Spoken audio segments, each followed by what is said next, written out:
मित्रांनो, होळी आणि रंगपंचमी का साजरी केली जाते याची पौराणिक कथा तुम्हाला माहिती आहे का? चला तर आज आपण हे जाणून घेऊ.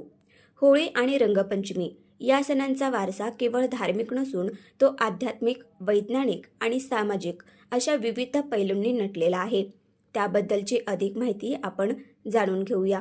आध्यात्मिक अर्थ असा आहे की होळीमध्ये आपण लाकडे आणि गोवऱ्या जाळतो.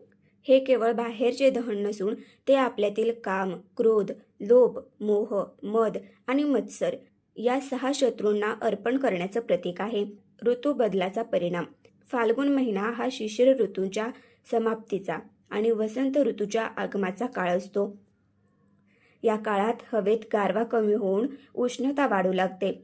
होळीच्या आगीमुळे वातावरणातील जंतूंचा नाश होतो आणि त्यातून निघणारी उष्णता शरीरातील कफ दोष कमी करण्यास मदत करते, असं आयुर्वेद सांगतो.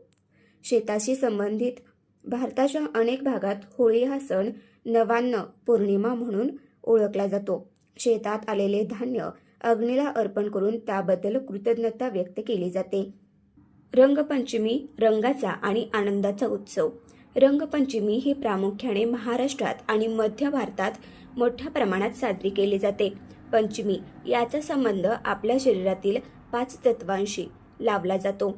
असं मानलं जातं की रंगपंचमीला रंगाच्या माध्यमातून वातावरणातील लहरी कार्यरत होतात, ज्यामुळे मानवी मनावर सकारात्मक परिणाम होतो. रंगपंचमी या सणामधून सामाजिक ऐक्यही जोपासलं जातं.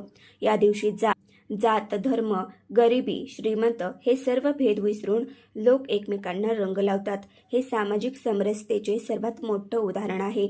या सणामागील ऐतिहासिक महत्त्व. मराठा साम्राज्यात आणि पेशवे काळात रंगपंचमी मोठ्या थाटामाटात साजरी केली जात असे. राजदरबारात गुलालाचे उधळण करून हा सण साजरा केल्याच्या नोंदी इतिहासात आढळतात. आता रंगपंचमी ही प्रादेशिक विविधता आहे. भारताच्या वेगवेगळ्या प्रांतात हा सण वेगवेगळ्या पद्धतीने साजरा केला जातो. मथुरा, वृंदावनमध्ये या सणाला लठ्ठामार होळी म्हणतात आणि याचं वैशिष्ट्य स्त्रिया पुरुषांना लाठी मारतात आणि पुरुष स्वतःचा बचाव करतात. कोकण, महाराष्ट्रामध्ये या सणाला शिमगा म्हणतात आणि याचं वैशिष्ट्य म्हणजे पालखी नाचवणे आणि नमन लोककला सादर करणं हे खास आकर्षण असतं. पश्चिम बंगालमध्ये या सणाचं स्वरूप डोल यात्रामध्ये असतं. याचं वैशिष्ट्य देवाची मूर्ती पालखीत बसवून मिरवणूक काढली जाते.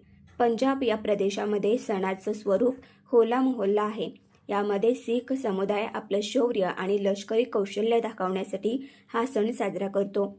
या सणामागचे वैज्ञानिक दृष्टिकोन असा आहे की पूर्वीच्या काळी होळीसाठी पळसाची फुले, हळद, बीट आणि कडुलिंबाच्या पाल्याचा वापर करून रंग बनवले जात.